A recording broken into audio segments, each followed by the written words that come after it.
All right, guys. So this is basically just a very short clip. Let me just put my light up here. So I'm under my 2020 M340i. Just install the active auto work catted downpipe. For obvious reasons, not looking to immediately tune the car. So yeah, so I got this. So I had a little bit of issue.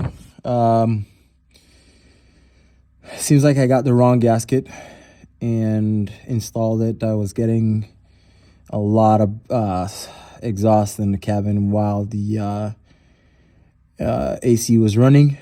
Went to a muffler shop because I did it on my own to see if it was directly leaking from there or from here.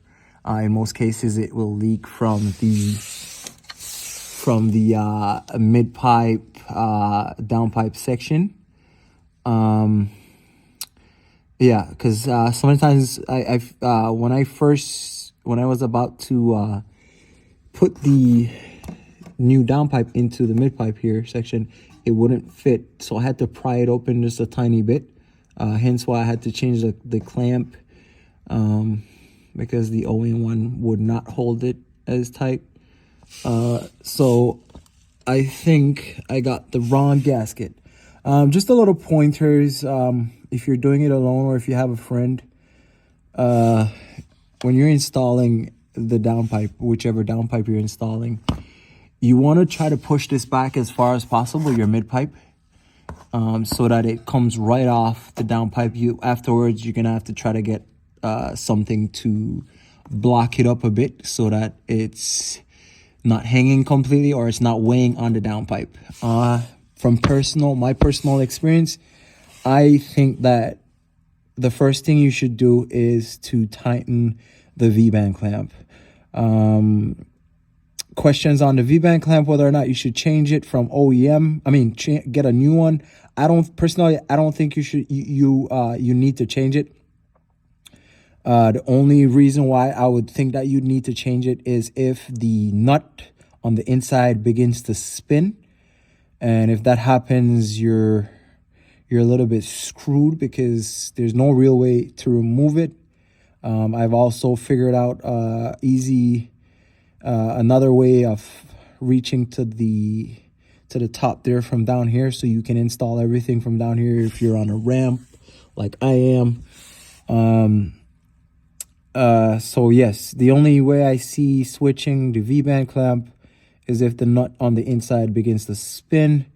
If you are lucky enough to take it off without it's spinning all night, all day, I would suggest getting the nut itself welded, tacked to the V-band. The V-bands are pretty rigid. I think they can hold up for a while. It's just the bolt and the nut that are susceptible to, or they're prone to giving issues. Sorry. So there's another way. If you're in a bit of an issue and you want another access to the downpipe by yourself, there's this guard right here, this Y shield guard right here. There's as you can see, I removed the nut there and another one over there and the one down here. And what that does is it allows you to actually reach from this side over here. So I'll just put my hand through it so that you can see. So there it is. So it gives you another, point where you can actually hold on to the downpipe and make sure that it lines up with the turbo. Another thing is when you're installing the V-band clamp, try to find a midpoint, because as you can see, even if it's flush, you don't want it to be, it's not a tight fit. You don't want to have it too flush on the top or too flush on the bottom. So again, that's the reason why you need to make sure that the mid pipe is fully disconnected. Once it's fully disconnected, you go ahead and you find how should I say, a balance in the flush, and I realized that I got the wrong gasket and had to get a brand new OEM gasket, and we'll be installing that and putting back everything together. Hope you guys found this somewhat informative, and use it to your advantage.